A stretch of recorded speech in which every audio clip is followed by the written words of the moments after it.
Os Sertões, de Euclides da Cunha. Nota preliminar. Escrito nos raros intervalos de folga de uma carreira fatigante, este livro, que a princípio se resumia à história da campanha de Canudos, perdeu toda a atualidade, remorada a sua publicação em virtude de causas que temos por escusado apontar. Demos-lhe por isto outra feição, tomando apenas variante de assunto geral o tema, a princípio dominante, que o sugeriu. Intentamos esboçar, palidamente embora, ante o olhar de futuros historiadores, os traços atuais mais expressivos das sub-raças sertanejas do Brasil. E fazemo-lo porque a sua instabilidade de complexos de fatores múltiplos e diversamente combinados, aliada às vicissitudes históricas e deplorável situação mental em que jazem, as tornam talvez efêmeras, destinadas a próximo desaparecimento ante as exigências crescentes da civilização e a concorrência material intensiva das correntes migratórias que começam a invadir profundamente a nossa terra. O jagunço destemeroso, o tabaréu ingênuo e o caipira simplório serão em breve tipos relegados às tradições evanescentes ou extintas. Primeiros efeitos de variados cruzamentos destinavam-se talvez à formação dos princípios imediatos de uma grande raça.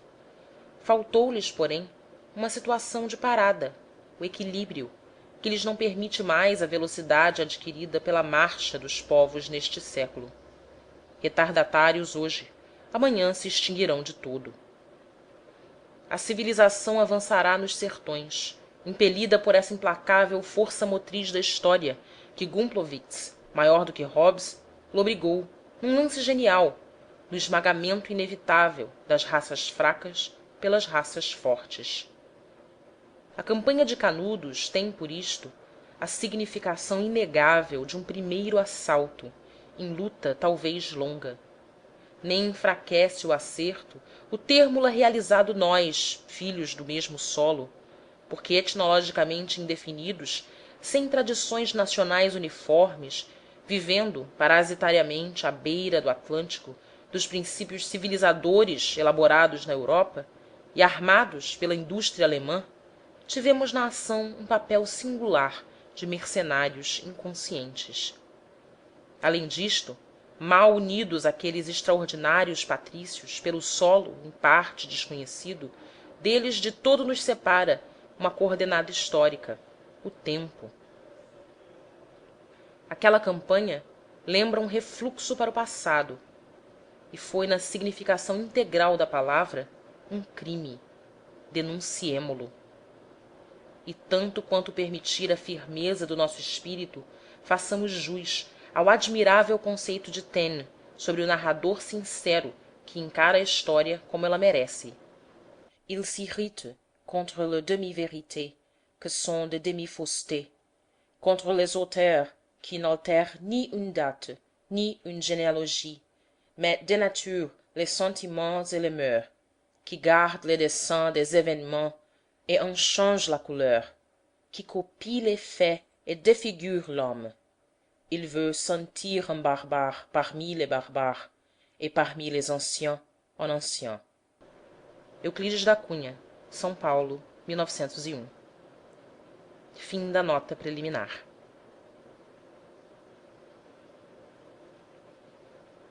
Os Sertões, de Euclides da Cunha. Parte 1, capítulo 1. Preliminares. O Planalto Central do Brasil desce, nos litorais do sul, em escarpas inteiriças, altas e abruptas.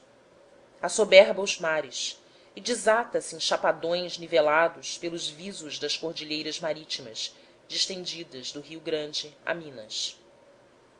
Mas, ao derivar para as terras setentrionais, diminui gradualmente de altitude, ao mesmo tempo que descamba para a costa oriental em andares, ou repetidos socalcos que o despem da primitiva grandeza, afastando-o consideravelmente para o interior.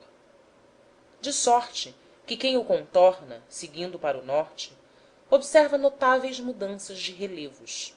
A princípio, o traço contínuo e dominante das montanhas, precintando-o com destaque saliente sobre a linha projetante das praias, depois no segmento de orla marítima entre o rio de janeiro e o espírito santo, um aparelho litoral revolto feito da envergadura desarticulada das serras, riçado de cumeadas e corroído de angras e escancelando-se em baías, repartindo-se em ilhas e desagregando-se em recifes desnudos à maneira de escombros do conflito secular que ali se trava entre os mares e a terra. Em seguida, transposto o 15º paralelo, a atenuação de todos os acidentes, serranias que se arredondam e suavizam as linhas dos taludes, fracionadas em morros de encostas indistintas no horizonte que se amplia, até que, em plena faixa costeira da baía, o olhar, livre dos anteparos de serras que até lá o repulsam e abreviam, se dilata em cheio para o ocidente, mergulhando no âmago da terra amplíssima, lentamente emergindo num ondear longínquo de chapadas. Este facies geográfico resume a morfogenia do grande maciço continental. Demonstra-o a análise mais íntima feita por um corte meridiano qualquer, acompanhando a bacia do São Francisco. Vê-se, do fato, que três formações geognósticas díspares, de idades mal determinadas, aí se substituem ou se entrelaçam, em estratificações discordantes, formando o predomínio exclusivo de umas, ou a combinação de todas, os traços variáveis da fisionomia da terra. Surgem primeiro as possantes massas gneissigraníticas, que a partir do extremo sul se encurvam em desmedido anfiteatro, alteando as paisagens admiráveis que tanto encantam e iludem as vistas inexpertas dos forasteiros. A princípio abeiradas do mar, progridem em sucessivas cadeias sem rebentos laterais até as raias do litoral paulista, feito dilatado muro de arrimo sustentando as formações sedimentárias do interior.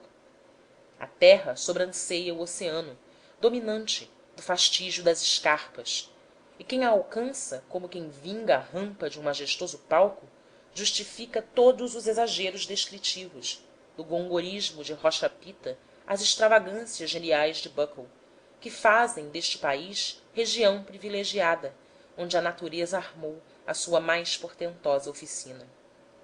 É que, de feito, sob o tríplice aspecto astronômico, topográfico e geológico, a nenhuma se afigura tão afeiçoada à vida.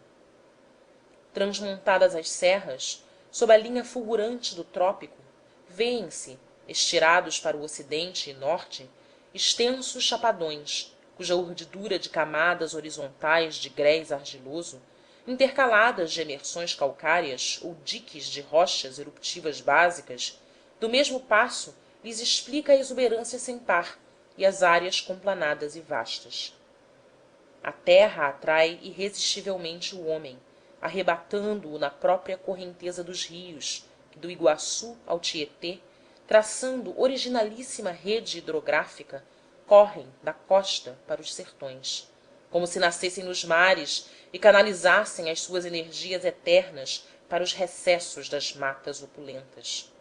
Rasgam facilmente aqueles estratos, em traçados uniformes, sem talvegues deprimidos, e dão ao conjunto dos terrenos, até além do Paraná, a feição de largos plainos ondulados, desmedidos. Entretanto, para leste, a natureza é diversa. Estereografa-se duramente nas placas rígidas dos afloramentos gnáissicos, e o talude dos planaltos dobra-se do socalco da Mantiqueira, onde se encaixa o Paraíba, ou desfaz-se em rebentos que, após apontarem as alturas de píncaros centralizados pelo Itatiaia, levam até o âmago de Minas as paisagens alpestres do litoral. Mas, ao penetrar-se este estado, nota-se, malgrado o tumultuar das serranias, lenta descensão geral para o norte. Como nos altos chapadões de São Paulo e do Paraná, todas as caudais revelam este pendor insensível com derivarem em leitos contorcidos e vencendo, contrafeitas, o antagonismo permanente das montanhas. O Rio Grande rompe, rasgando-a com a força viva da corrente, a Serra da Canastra, e, norteados pela meridiana, abrem-se adiante os fundos vales de erosão dos rios das Velhas e do São Francisco. Ao mesmo tempo, transpostas as sublevações que vão de Barbacena a Ouro Preto, as formações primitivas desaparecem, mesmo nas maiores eminências, e jazem sotopostas a complexas séries de xistos metamórficos, infiltrados de veeiros fartos nas paragens lendárias do ouro. A mudança estrutural origina quadros naturais mais imponentes que os da borda marítima. A região continua alpestre.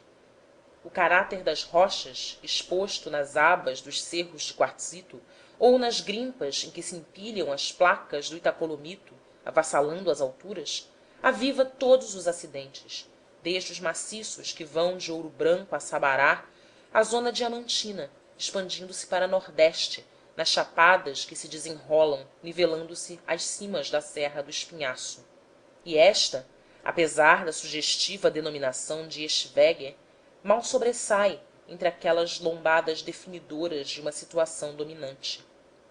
Dali descem, acachoantes, para o levante, tombando em catadupas ou saltando travessões sucessivos, todos os rios que do Jequitinhonha ao Doce procuram os terraços inferiores do planalto, arrimados à serra dos Aimorés, e volvem águas remansadas para o poente os que se destinam à bacia de captação do São Francisco, em cujo vale, depois de percorridas ao sul as interessantes formações calcárias do Rio das Velhas, salpintadas de lagos, solapadas de subidouros e ribeirões subterrâneos, onde se abrem as cavernas do homem pré-histórico de Lund, se acentuam outras transições na contextura superficial do solo. De fato, as camadas anteriores, que vimos superpostas às rochas graníticas, decaem, por sua vez, sotopondo-se a outras, mais modernas, de espessos estratos de grés. Novo horizonte geológico reponta com um traço original e interessante. Mal estudado, embora, caracteriza-o notável significação orográfica, porque as cordilheiras dominantes do sul ali se extinguem, soterradas, numa inumação estupenda, pelos possantes estratos mais recentes que as circundam. A terra, porém, permanece elevada, alongando-se em planuras amplas ou avultando em falsas montanhas de denudação, descendo em aclives fortes, mas tendo os dorsos alargados em plainos inscritos num horizonte de nível, apenas apontoado a leste pelos vértices dos albardões distantes que perlongam a costa. Verifica-se, assim, a tendência para um aplainamento geral. Porque, neste coincidir das terras altas do interior e a depressão das formações arqueanas, a região montanhosa de Minas se vai prendendo, sem ressaltos, à extensa zona dos tabuleiros do norte.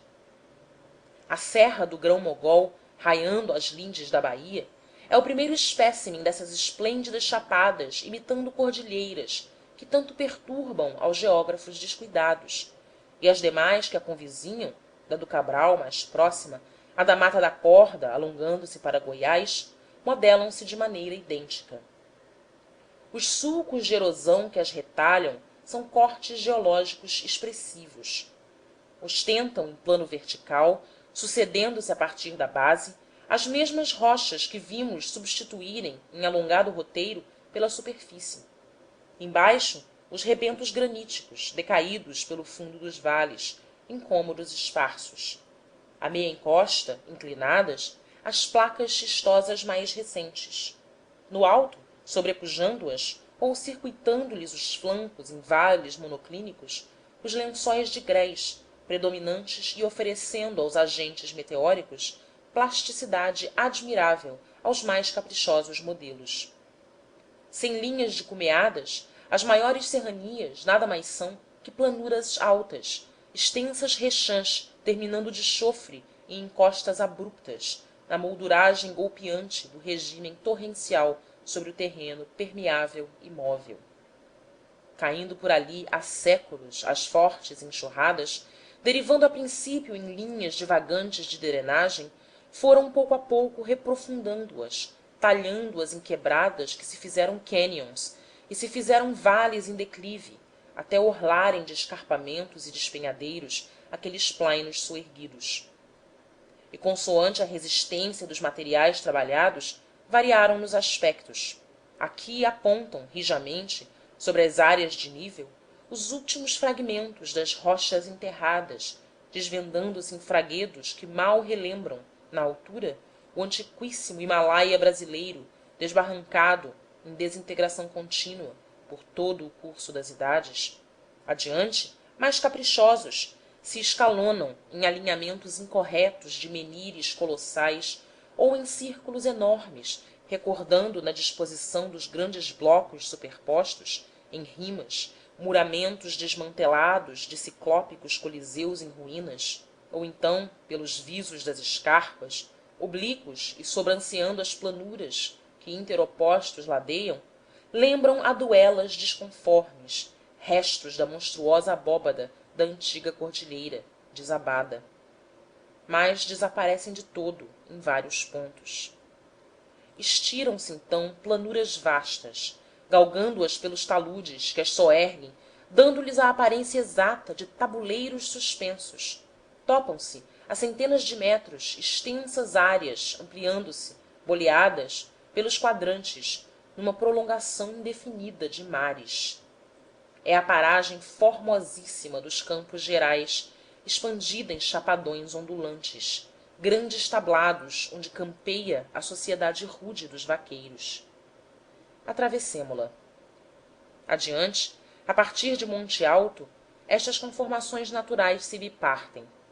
No rumo firme do norte, a série dos grés figura-se progredir até ao platô arenoso do Açuruá, associando-se ao calcário que aviva as paisagens na orla do grande rio, prendendo-as às linhas dos cerros talhados em diáclase, tão bem expressos no perfil fantástico do Bom Jesus da Lapa, enquanto para nordeste, graças a degradações intensas, porque a Serra Geral segue por ali como anteparo aos alísios, condensando-os em diluvianos aguaceiros, se desvendam, ressurgindo, as formações antigas.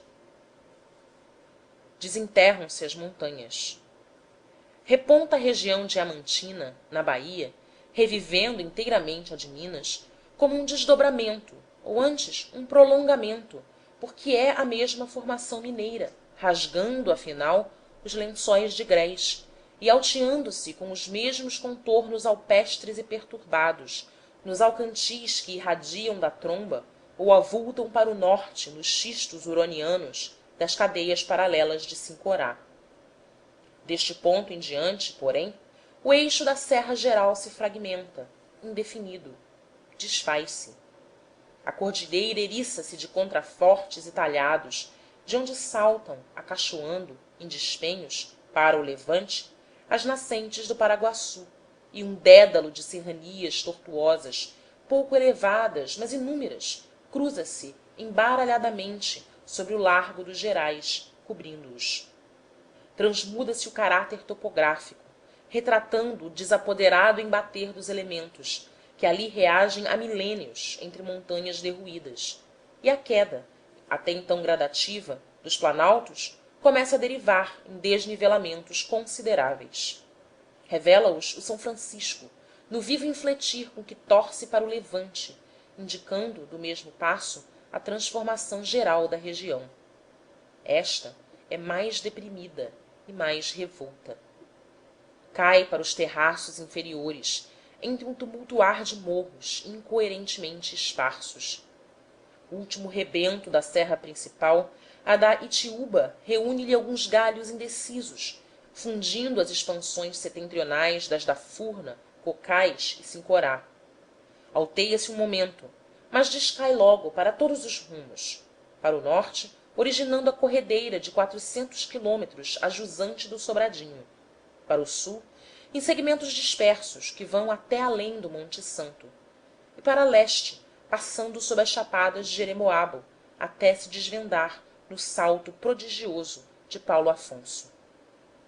E o observador, que seguindo este itinerário, deixa as paragens em que se revezam, em contraste belíssimo, a amplitude dos Gerais e o fastígio das montanhas, ao atingir aquele ponto, estaca, surpreendido. A entrada do sertão. Está sobre um socalco do maciço continental, ao norte. Demarca-o de uma banda, abrangendo 2 quadrantes em semicírculo, o rio de São Francisco, e de outra, encurvando também para sudeste, numa normal à direção primitiva, o curso flexuoso do Itapicuruaçu. Segundo a mediana, correndo quase paralelo entre aqueles, com o mesmo descambar expressivo para a costa, vê-se o traço de um outro rio, o Vaza Barris, o Irapiranga dos Tapuias, cujo trecho de Jeremoabo para as cabeceiras é uma fantasia de cartógrafo. De fato, no estupendo degrau por onde descem para o mar ou para jusante de Paulo Afonso as rampas esbarrancadas do Planalto, não há situações de equilíbrio para uma rede hidrográfica normal. Ali reina a drenagem caótica das torrentes. Há, naquele da Bahia, facies excepcional e selvagem. Terra ignota. Abordando-o, compreende-se que até hoje escasseiem sobre tão grande trato de território, que quase abarcaria a Holanda, de 9° 11' a 10° 20' de latitude e de 4° a 3° de longitude, notícias exatas ou pormenorizadas. As nossas melhores cartas, enfeixando informes escassos, lá têm um claro expressivo, um hiato, terra ignota, em que se aventura o rabisco de um rio problemático ou idealização de uma corda de serras. É que, transpondo o Itapicuru, pelo lado do sul, as mais avançadas turmas de povoadores estacaram em vilarejos minúsculos, Massacará, Cumbe ou Bom Conselho, entre os quais o decaído Monte Santo tem visos de cidade. Transmontada a Itiúba, a sudoeste, disseminaram-se pelos povoados que a abeiram, acompanhando insignificantes cursos de água, ou pelas raras fazendas de gado, extremados todos por uma tapera obscura. Uauá, ao norte e a leste, pararam às margens do São Francisco, entre Capim Grosso e Santo Antônio da Glória. Apenas naquele último rumo se avantajou uma vila secular, Jeremoabo, batizando o máximo esforço de penetração em tais lugares, evitados sempre pelas vagas humanas que vinham do litoral baiano procurando o interior. Uma ou outra o cortou, rápida, fugindo, sem deixar traços. Nenhuma lá se fixou. Não se podia fixar. O estranho território, a menos de 40 léguas da antiga metrópole, predestinava-se a atravessar absolutamente esquecido os 400 anos da nossa história. Porque enquanto as bandeiras do sul lhe paravam à beira e, envesgando depois pelos flancos da Itiúba, se lançavam para Pernambuco e Piauí até o Maranhão, as do levante, repelidas pela barreira intransponível de Paulo Afonso, iam procurar no Paraguaçu e rios que lhe demoram ao sul linhas de acesso mais praticáveis. Deixavam-no de permeio, inabordável, ignoto. É que mesmo trilhando o último daqueles rumos, adstritas a itinerários menos longos, as salteava impressionadoramente o aspecto estranho da terra, repontando em transições imprevistas. Deixando a orla marítima e seguindo em cheio para o ocidente, tinham transcorridas poucas léguas, amolentada ou desinfluída a atração das entradas aventurosas e extinta a miragem do litoral opulento. Logo, a partir de Camaçari, as formações antigas cobrem-se de escassas manchas terciárias, alternando com exíguas bacias cretáceas, revestidas do terreno arenoso de Alagoinhas, que mal esgarçam, a leste, as emersões calcárias de Inhambupe. A vegetação em roda transmuda-se, copiando estas alternativas com a precisão de um decalque. Rarefazem-se as matas, ou empobrecem. Extinguem-se, por fim, depois de lançarem rebentos esparsos pelo topo das serranias. E estas mesmo, aqui e ali cada vez mais raras, ilham-se ou avançam em promontório nas planuras desnudas dos campos, onde uma flora característica, arbustos flexuosos entrechaçados de bromélias rubras, prepondera exclusiva em largas áreas, mal dominada pela vegetação vigorosa e radiante da pojuca sobre o massapé feraz das camadas cretáceas decompostas. Deste lugar em diante, reaparece nos terrenos terciários esterilizadores sobre os mais antigos que, entretanto, depois, dominam em toda a zona centralizada em serrinha. Os morros do lopes e do lajedo aprumam se à maneira de disformes pirâmides de blocos arredondados e lisos, e os que se sucedem, beirando de um e outro lado as abas das serras da Saúde e da Itiúba até Vila Nova da Rainha e Juazeiro, copiam lhes os mesmos contornos das encostas estaladas, exumando a ossatura partida das montanhas. O observador tem a impressão de seguir torneando a truncadura malgradada da borda de um planalto. Calca, de fato, estrada 3 vezes secular, histórica vereda por onde avançavam os rudes sertanistas nas suas excursões para o interior. Não a alteraram nunca. Não a variou mais tarde a civilização, justapondo aos rastros do bandeirante os trilhos de uma via férrea. Porque o caminho, em cuja longura de 100 léguas da Bahia ao Juazeiro se entroncam numerosíssimos desvios para o poente e para o sul, jamais comportou, a partir de seu trecho médio, variante apreciável para leste e para o norte. Calcando-o em demanda do Piauí, Pernambuco, Maranhão e Pará, os povoadores, consoante vários destinos, dividiam-se em serrinha, e progredindo para Juazeiro ou volvendo à direita pela estrada real do Bom Conselho, que desde o século XVII os levava a Santo Antônio da Glória e Pernambuco, uns e outros contorneavam sempre, evitando-a sempre, a paragem sinistra e desolada, subtraindo-se a uma travessia torturante. De sorte que aquelas 2 linhas de penetração que vão interferir o São Francisco em pontos afastados, Juazeiro e Santo Antônio da Glória, formavam, desde aqueles tempos, as lindes de um deserto. Em caminho para o Monte Santo.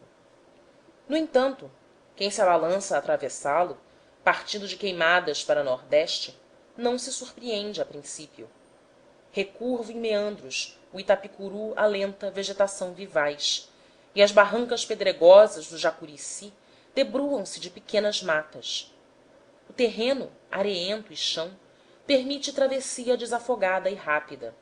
Aos lados do caminho ondulam tabuleiros rasos. A pedra, aflorando em lajedos horizontais, mal movimenta o solo, esgarçando a tênue capa das areias que o revestem. Vêem-se, porém, depois, lugares que se vão tornando crescentemente áridos. Varada a estreita faixa de cerrados que perlongam aquele último rio, está-se em pleno agreste, no dizer expressivo dos matutos. Arbúsculos quase sem pega sobre a terra escassa, enredados de esgalhos de onde rompem, solitários, cereus rígidos e salientes, dando ao conjunto a aparência de uma margem de desertos.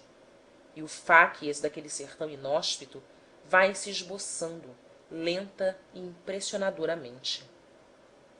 Galga-se uma ondulação qualquer, e ele se desvenda ou se deixa adivinhar, ao longe, no quadro tristonho de um horizonte monótono em que se esbate, uniforme, sem um traço diversamente colorido, o pardo requeimado das caatingas.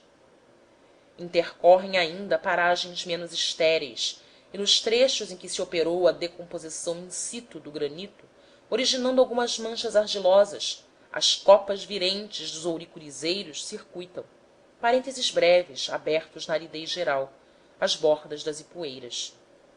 Estas lagoas mortas, segundo a bela etimologia indígena, demarcam obrigatória escala ao caminhante. Associando-se às cacimbas e caldeirões em que se abre a pedra, são-lhe recurso único na viagem penosíssima. Verdadeiros oásis têm, contudo, não raro, um aspecto lúgubre.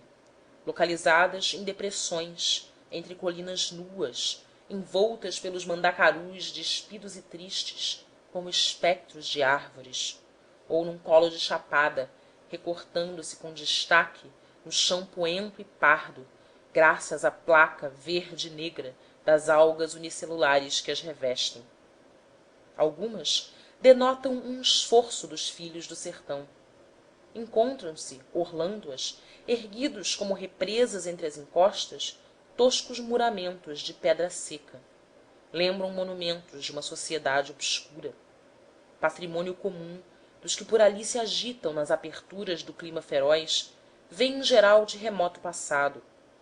Delinearam nos os que se afoitaram primeiro com as vicissitudes de uma entrada naquelas bandas, e persistem, indestrutíveis, porque o sertanejo, por mais escoteiro que siga, jamais deixa de levar uma pedra que calce as suas junturas vacilantes.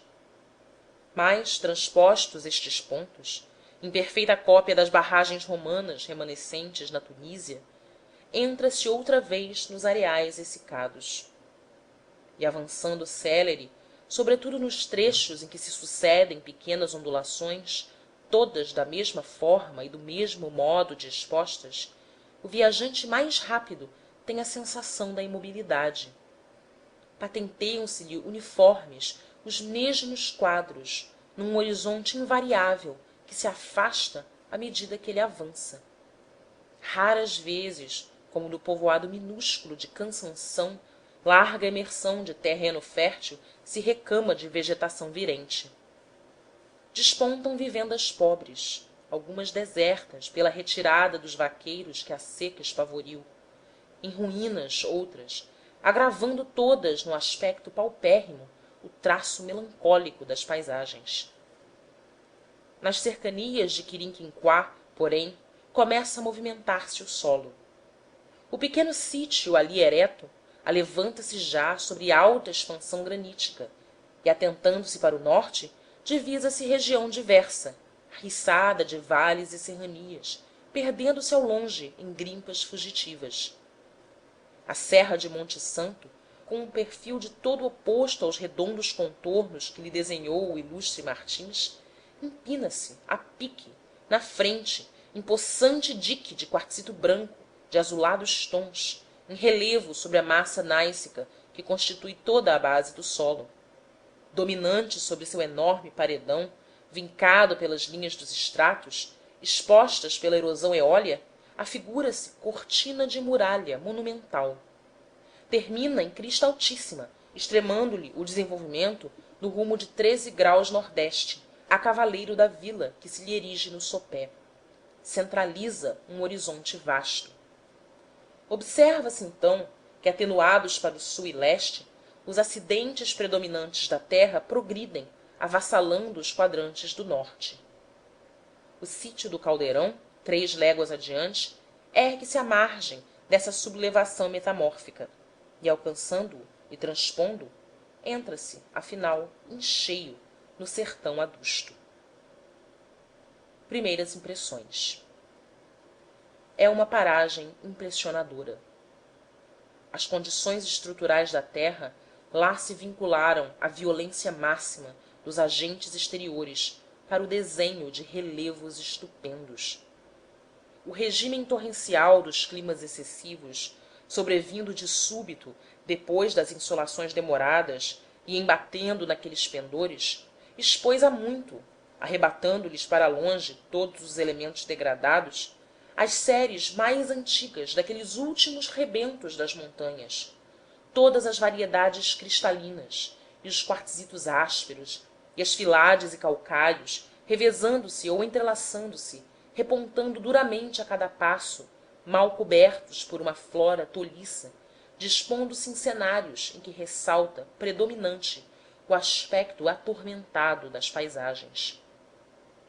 Porque o que estas denunciam, no enterroado do chão, no desmantelo dos cerros quase desnudos, no contorcido dos leitos secos dos ribeirões efêmeros, no constrito das gargantas e no quase convulsivo de uma flora decídua embaralhada em esgalhos, é de algum modo o martírio da terra, brutalmente golpeada pelos elementos variáveis distribuídos por todas as modalidades climáticas.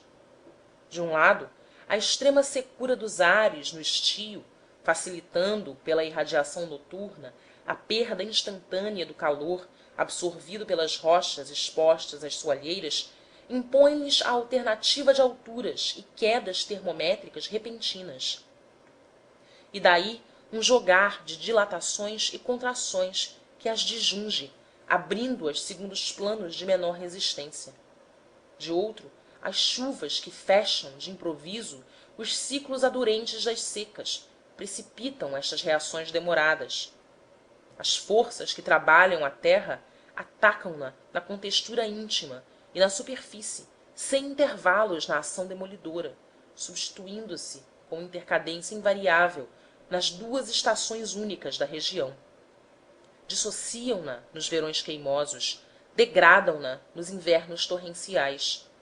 Vão do desequilíbrio molecular, agindo surdamente, à dinâmica portentosa das tormentas. Ligam-se e completam-se. E consoante o preponderar de uma e outra, ou o entrelaçamento de ambas, modificam-se os aspectos naturais. As mesmas assomadas gnáissicas, caprichosamente cindidas em planos quase geométricos, à maneira de silhares que surgem em numerosos pontos, dando às vezes a ilusão de encontrar-se, de repente, naqueles ermos vazios, majestosas ruinarias de castelos, adiante se cercam de fraguedos, em desordem, mal seguros sobre as bases estreitas, em ângulos de queda, incumbentes e instáveis, feito logans oscilantes ou grandes desmoronamentos de dólmens. E mais longe desaparecem, sob acervos de blocos, com a imagem perfeita desses mares de pedra, tão característicos dos lugares onde imperam os regimes excessivos. Pelas abas dos cerros que tumultuam em roda, restos de velhíssimas chapadas corroídas, se derramam, ora em alinhamentos relembrando velhos caminhos de geleiras, ora esparsos a esmo, espessos lastros de seixos e lajes fraturadas, delatando idênticas violências. As arestas dos fragmentos, onde persistem ainda cimentados ao quartzo os cristais de feldspato, são novos atestados desses eleitos físicos e mecânicos que, despedaçando as rochas sem que se decomponham os seus elementos formadores, se avantajaram ao vagar dos agentes químicos em função dos fatos meteorológicos normais. Deste modo, se tem a cada passo, em todos os pontos, um lineamento incisivo de rudeza extrema.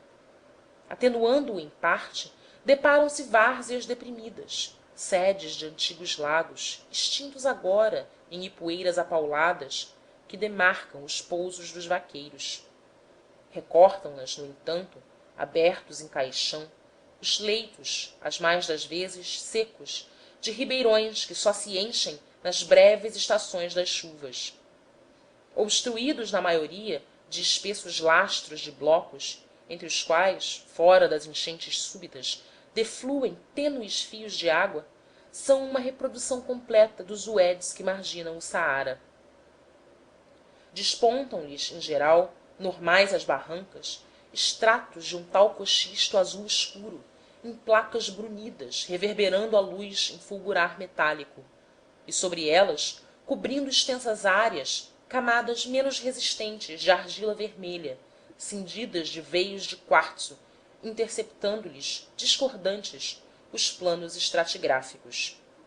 Estas últimas formações, silurianas talvez, cobrem de todo as demais à medida que se caminha para nordeste e apropriam-se a contornos mais corretos. Esclarecem a gênese dos tabuleiros rasos, que se desatam, cobertos de uma vegetação resistente, de mangabeiras, até Jeremoabo. Para o norte, porém, inclinam-se mais fortemente as camadas. Sucedem-se cômoros despidos, de pendores resvalantes, descaindo em quebradas onde enxurram torrentes periódicas, solapando-os. E pelos seus topos divisam-se, alinhadas em fileiras, destacadas em lâminas, as mesmas infiltrações quartzosas expostas pela decomposição dos xistos em que se embebem. À luz crua dos dias sertanejos, aqueles cerros aspérrimos rebrilham estonteadoramente, ofuscantes num irradiar ardentíssimo. As erosões constantes quebram, porém, a continuidade destes estratos que, ademais, noutros pontos, desaparecem, sob as formações calcárias. Mas o conjunto pouco se transmuda. A feição ruiniforme destas casa-se bem à dos outros acidentes. E nos trechos em que elas se estiram, planas, pelo solo, desabrigadas de todo ante a acidez corrosiva dos aguaceiros tempestuosos, crivam-se, escarificadas, de cavidades circulares e acanaladuras fundas, diminutas, mas inúmeras, tangenciando-se em quinas de rebordos cortantes, em pontas e duríssimos estrepes que impossibilitam as marchas. Deste modo, por qualquer vereda, sucedem-se acidentes pouco elevados, mas abruptos, pelos quais tornejam os caminhos, quando não se justapõem por muitas léguas aos leitos vazios dos ribeirões esgotados.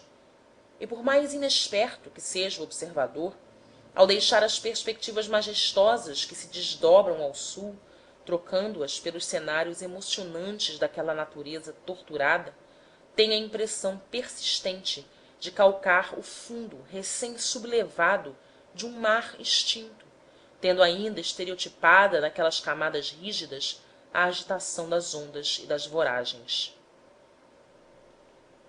Um sonho de geólogo. É uma sugestão empolgante.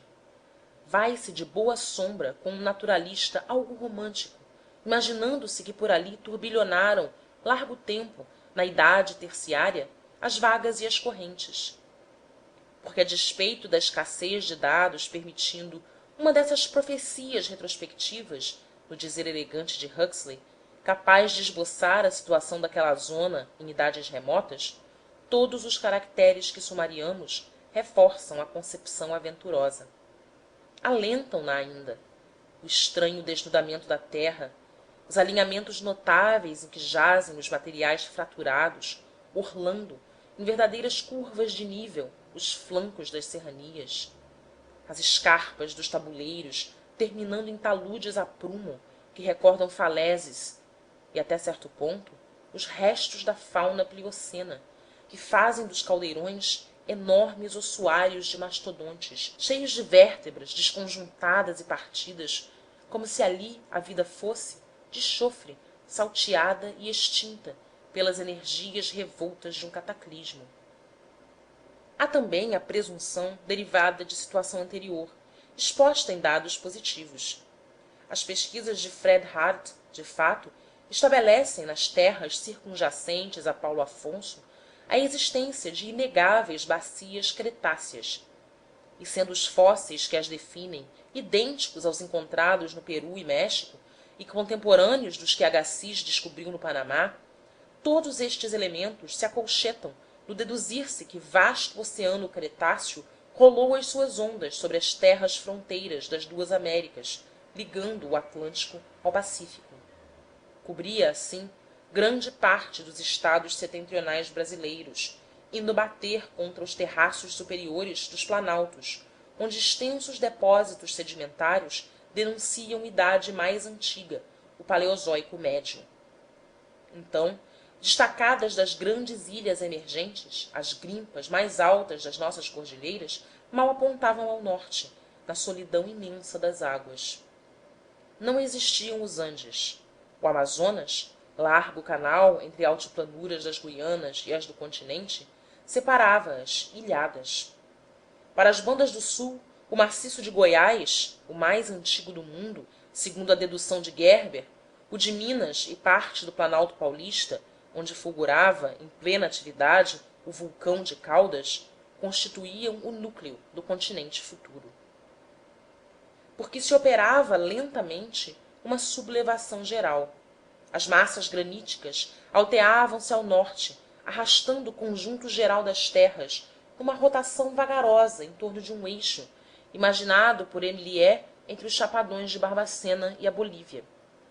Simultaneamente, ao abrir-se a época terciária, se realiza o fato prodigioso do alevantamento dos Andes. Novas terras afloram nas águas. Tranca-se, num extremo, o canal amazônico, transmudando-se no maior dos rios.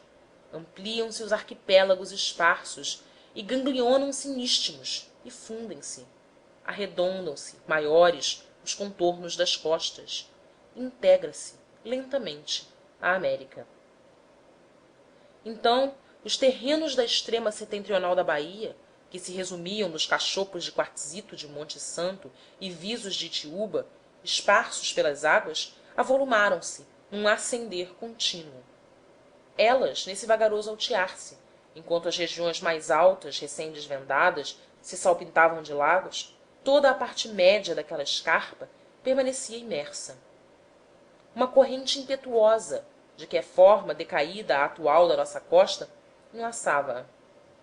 E embatendo-a longamente domina, enquanto o resto do país, ao sul, se erigia já constituído, corroendo-a e triturando-a, remoinhando para oeste e arrebatando todos os materiais desagregados, modelava aquele recanto da Bahia até que ele emergisse de todo, seguindo o movimento geral das terras, feito informe amontoado de montanhas derruídas.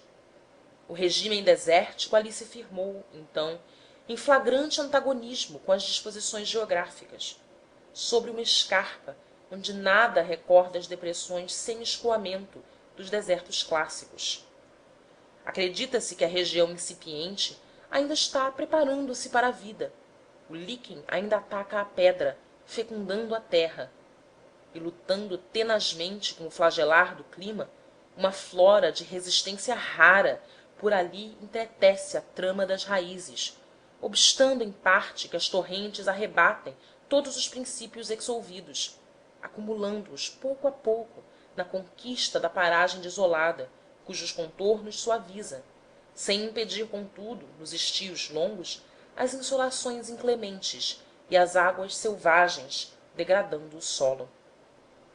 Daí a impressão dolorosa que nos domina ao atravessarmos aquele ignoto trecho do sertão, quase um deserto, quer se aperte entre as dobras de serranias nuas ou se estire monotonamente em descampados grandes.